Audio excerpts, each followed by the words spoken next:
హామీలన్నీ ఎగ్గొట్టి ఫ్రీ ఇసుక మాటున చేస్తున్నటువంటి కూటమి సర్కార్ చంద్రబాబు నాయుడు గారి ప్రభుత్వం చేస్తున్నటువంటి దందా, వేల కోట్ల రూపాయల అక్రమ దందా గురించి మనం మాట్లాడదాం. చర్చలో పాల్గొంటున్నారు రవిచంద్రారెడ్డి గారు, వైఎస్ఆర్సీపీ అధికార ప్రతినిధి, వెంకటరామరెడ్డి గారు, కార్పొరేట్ లా ఎక్స్పర్ట్, కృష్ణంరాజు గారు సీనియర్ అనలిస్ట్ మనకు లైవ్లో అందుబాటులో ఉన్నారు. ఇది సార్ ఇక్కడ ఇంకొకటి కూడా బిల్లు 4,900 11,000 వసూలు చేస్తున్నారు. ఏలూరులో 26,000 ఉంది, భీమవరంలో 23,000 ఉంది. ఇది ఫ్రీ ఇసుక. ఈ ఫ్రీ ఇసుక ఎట్లా అవుతుంది? అన్ని రేట్లన్నీ డిస్ప్లే చేయండి, సార్ మాట్లాడుతూ ఉంటారు, ప్రజలు కూడా చూసి తెలుసుకుంటారు. ఎందుకంటే ముందుగా డబ్బులు కూడా జాగ్రత్త చేసుకోవాలి కదా, డబ్బులు సెట్ చేసుకోవాలి కదా. ఏ ఊర్లో ఎంత ఉందనేది అది 18 టన్నుల టిప్పర్ ధర. అది మొత్తం రాష్ట్ర వ్యాప్తంగా ఒక్కొక్క చోట ఒక్కొక్క రేటు ఉంది. క్లియర్గా జనానికి కూడా చూపిస్తారు. అవసరమైతే ఫుల్ స్క్రీన్ కూడా తీసుకోండి. చెప్పండి సార్, ఏంటి ఇసుక, ఫ్రీ ఇసుక? సార్ నమస్కారం ఈశ్వర్ గారు, మీకు, వెంకటరామరెడ్డి గారికి, అలాగే కృష్ణరాజు గారికి, సాక్షి ప్రేక్షకులందరూ నమస్కారం.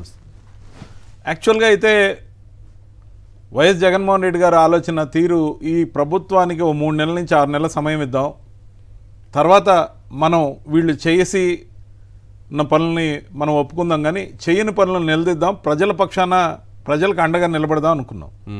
అధికారంలోకి వచ్చిన మొట్టమొదటి రోజు నుంచి మొహమాటం లేదు, సిగ్గు కానీ మరి ఇంకోటి కానీ వాటికి మొహమాటాలకు పోకుండా పూర్తిగా తెగించేసి కార్యకర్తలకు ఉపాధి పథకంగా ఎల్లో బిళ్లతో మొదలుపెట్టారు సార్.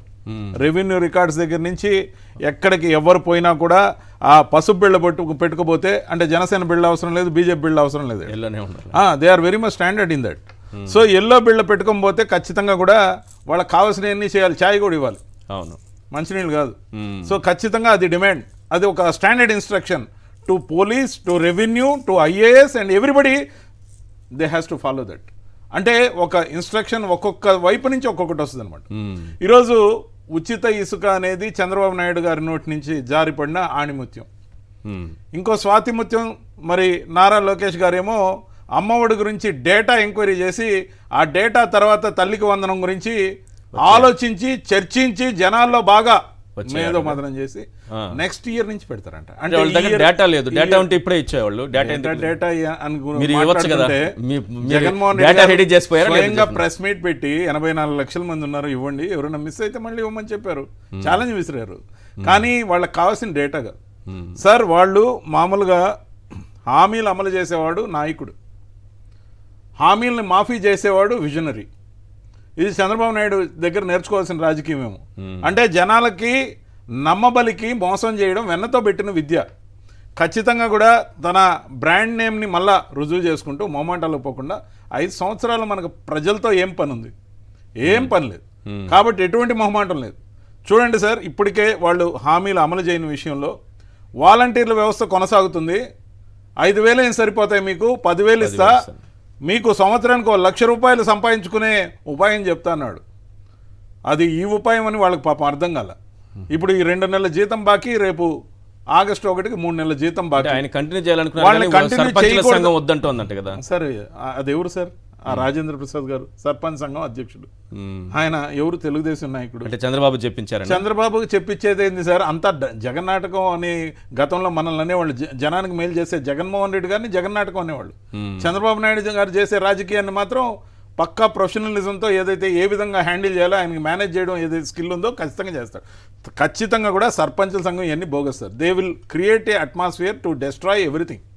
సో వాలంటీర్ల వ్యవస్థని ఆ విధంగా లేకుండా చేసి, ఉచిత ఇసుక అని చెప్పి ట్రెజరీకి గుండుసున్నా, మీ అందరికీ నేనున్నా అని చెప్పి ఎమ్మెల్యేలకి ఎవరెవరైతే ఉన్నారో వాళ్ళందరికీ ఫ్రీ హ్యాండ్ ఇచ్చి ఎంత కావాలో అంత దోచుకోమని పర్మిషన్ ఇచ్చి, ముఖ్యంగా ఒక చిన్న లూప్హోల్ ఒక రోజు 12 లక్షలు చాలా తక్కువ సార్. అంతేనా? చాలా తక్కువ, ఇంకా ఎక్కువ పోతుంది. ఎందుకంటే నేను ఒక చిన్న ఎగ్జాంపుల్ చెప్తా, లైవ్ ఎగ్జాంపుల్ చెప్తా. ఒక టన్ను యావరేజ్ మనం చూసిన దాని ప్రకారం 1,375 రూపాయలు. దాదాపుగా 200 లారీలు ఒక క్వారీ నుంచి పోతున్నాయి అనుకోండి. సో దాంట్లో కనీసం 30 టన్నులకి తగ్గకుండా పోతున్నాయి అనుకోండి. 200 ఇంటూ 30 వేసుకోవచ్చు, 6,000 టన్నులు. సో ఖచ్చితంగా దానికి మళ్ళీ ఇంటూ 1,325 వేస్తే ఆ డబ్బులంతా ఎవరికి పోతున్నాయి సార్? ఇసుక ఉచితమే కదా. సో నేను అనేది ఎంత ఫెసిలిటీ ఇచ్చా అంటే, అతను ఇళ్ళు కడుతున్నారా లేదా, వీళ్ళకి అవసరం ఉందా లేదా అని ఎక్కడ ఎంక్వైరీ చేసే పనే లేదు. దాంట్లో ప్రధానమైన అంశం దోపిడీకి మార్గం, రాజ్యమార్గం ఏదైతే ఉందో, ఒక ఆధార్ కార్డు ఇచ్చినోడికి 20 టన్నులు ఇసుక అంటే సార్, ఇదేమన్నా రేషన్ బియ్యమా సార్? అంటే ఇసుక తింటాడా సార్? వాళ్ళు ఇల్లు కడుతున్నారా, ఇంకెక్కడన్నా బ్రిడ్జి వర్క్ జరుగుతుందా, లేకపోతే కాలనీలు ఏమన్నా పేదలకు ఇల్లు కట్టించే స్కీమా, లేకపోతే ఒక్కొక్క ఆధార్ కార్డుతో అంటే 10 ఆధార్ కార్డులు తెస్తే వాళ్ళకి 200 టన్నులు ఎందుకు సార్ ఒక రోజుకి? వాళ్ళు ఏం చేస్తున్నారంటే క్వారీల్లో లారీలని లోపలికి అలౌ చేయకముందే వాళ్ళు 10-20 ఆధార్ కార్డులు తేవడం, దబాయించుకొని వాళ్ళ నాయకుడు చెప్పినట్టు ముందు రిసీప్ట్లు కట్ చేసుకోవటం, రిసీప్ట్లు కట్ చేసుకున్న వాటిని బ్లాక్లో లారీల వాళ్ళకి లోపలికి పోవాలంటే ఇవ్వడం, లేకపోతే లోపలికి పోయిన లారీలను కూడా లైన్లోనే రోజులు తరబడి ఉంచడం. అసలు ఇదంతా ఎందుకు సార్? ఫ్రీ ఇసుకన్నారు, మీరు ట్రాన్స్పోర్టేషన్ ఇవ్వద్దు. ఎవరు ట్రాన్స్పోర్టేషన్ వాళ్ళు చేసుకుంటారు? ఎక్కడ నిర్మాణాలు జరుగుతున్నాయో, ఎక్కడ పేదవాడికి సంబంధించిన ఇళ్ల కట్టడాలు జరుగుతున్నాయో, గవర్నమెంట్కి సంబంధించిన బ్రిడ్జిలు రోడ్లు జరుగుతున్నాయో, వాళ్ళకి ఆ ఎగ్జిక్యూటివ్ ఇంజనీర్ ఎవరైతే ఉన్నారో వాళ్ళని ఆథరైజ్ చేయమనండి. ఇసుక ఎంత కావాలో అంత ఫ్రీగా ఇవ్వండి. లేదు వాళ్ళ ఓన్ ట్రాన్స్పోర్టేషన్ ట్రాక్టరో లేకపోతే ఎద్దుల బండో లేకపోతే లారీయో తెచ్చుకుంటారు, ఉచితంగా ఇవ్వమనండి. మీరు మొత్తానికే సున్నం పెట్టడం కోసం ఉచిత ఇసుకని సున్నం పెట్టింది ఎవరికి? రాష్ట్ర ట్రెజరీకి. ₹1 రాకుండా చేసి మొత్తం దాన్ని కూడా సర్వం స్వాహా ఇసుక పేరుతో చేస్తున్న దందా ఇది.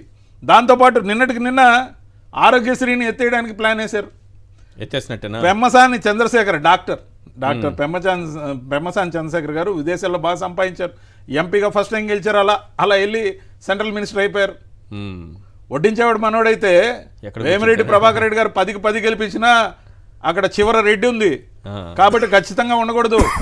ఇక్కడ పెమ్మసాని చంద్రశేఖర్ మనోడు ఇచ్చేద్దాం, దీంట్లో కూడా ఉంటాయి 100%. ఆయన ఒకసారి రాజ్యసభ మమ్మల్ని విభేదించిపోయి ఉండొచ్చు, కానీ 10కి 10 గెలిపించిన వాడికేమో సున్నం. ఇక్కడ మనోడు కాబట్టి వేసాడు కన్నం. ఖచ్చితంగా కూడా మన అనే ఫీలింగ్, మన క్యాస్ట్ అనే ఫీలింగ్ చంద్రబాబు నాయుడు గారికి ఎప్పుడూ ఉంది. క్యాస్ట్ రాజకీయం చేయడంలో అతనికన్నా నిష్ఠాతుడు ఎవరు లేరు. ఊరికే గొంతు చించుకొని వాళ్ళందరూ ఏ విధంగా మాట్లాడతారంటే, సార్ మనం ఒక సాక్షి ఛానల్కి వీ సెల్యూట్. ఎందుకంటే ఈ ఛానల్ కూడా కానీ లేకపోతే ఈరోజు మేము రాజకీయంలోనే లేం. మేము చెప్పేది ఎవరు వింటున్నారు? ముఖ్యంగా ఈశ్వర్ గారు, కొమ్మినేని గారు, లేకపోతే అనేక మంది క్రూ క్యాష్ అంతా కూడా ఏదైతే కష్టపడుతున్నారో జనానికి నిజం చేయడం కోసం మనం ఇచ్చే ప్రొజెక్షన్ ఏదైతే ఉందో 1:10గా నడుస్తుంది. We are 1, they are 10. They are circulating false news each and every day, and each and every hour also they are creating debates, sponsored debates. They are speculating false news, bogus allegations on our top leaders. అది విజయసాయి రెడ్డి గారు కావచ్చు, లేకపోతే సజ్జల రామకృష్ణారెడ్డి గారు కావచ్చు, పెద్దిరెడ్డి గారు కావచ్చు, మిథున్ రెడ్డి గారి మీద దాడి కావచ్చు, చెవిరెడ్డి మోహిత్ రెడ్డి గారిని అరెస్ట్ చేయడం కావచ్చు, జగన్మోహన్ రెడ్డి గారి గురించి కావచ్చు. ప్రతి ఒక్కరి మీద కథనాలల్లి వాళ్ళని మలైన్ చేస్తూ రాష్ట్రంలో జరుగుతున్న అరాచకం, అమలు చేయని సంక్షేమం గురించి మాట్లాడకుండా సిగ్గు శరం లేకుండా పార్ట్నర్స్గా ఉన్న ఎన్డీఏ గవర్నమెంట్ పార్ట్నర్స్ ఇద్దరు నిద్రపోతున్నారు సార్. ఎందుకు నిద్రపోతున్నారని అడుగుతున్నా నేను ఎందుకు నిద్రపోతున్నారని అడుగుతున్నా. ఆరోగ్యశ్రీ అమలు ఇంపార్టెంట్ అవునా కాదా, దీనికి వివరణ ఉందా? పవన్ కళ్యాణ్ గారు సమాధానం చెప్పాలి, బీజేపీ ప్రతినిధులు సమాధానం చెప్పాలి. ఎందుకంటే పాపం అంతా తెలుగుదేశంకి ఇచ్చి రేపు 2 సంవత్సరాలు 3 సంవత్సరాల తర్వాత ప్రతిపక్షంగా మేము ఉంటాం, తిరిగి ఆల్టర్నేట్గా మాకు ఓటేయమనే ప్రమాదం ఖచ్చితంగా పొంచి ఉంది.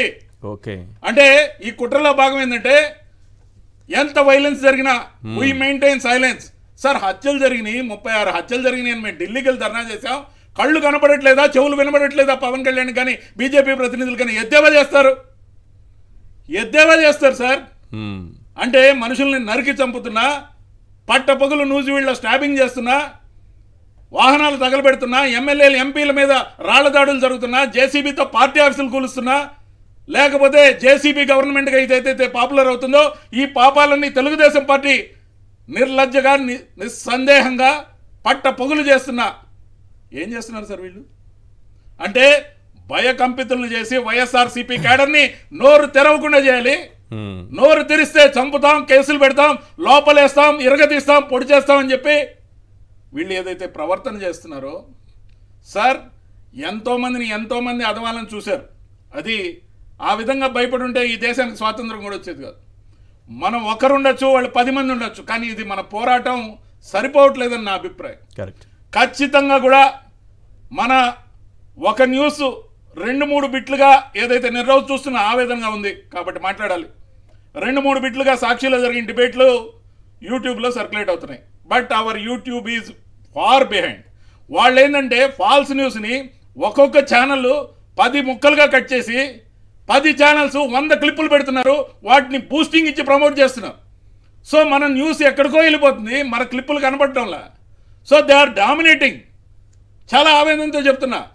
ఈరోజు మన పార్టీ గురించి మాట్లాడేటప్పుడు మన ఇల్లు చక్కదిద్దుకుంటే చాలు, పేద ప్రజలు అన్నా జగనన్నా మాకు అండగా ఉండు అని చెప్పి గొంతెత్తి ఆర్తనాదాలు చేసే రోజులు వస్తూ ఉన్నాయి. ఎందుకంటే మొహమాటానికి పోకుండా ఎట్టి పరిస్థితుల్లో హామీలు మాఫీ అనే సిద్ధాంతంతో వాళ్ళు పోతున్నారు.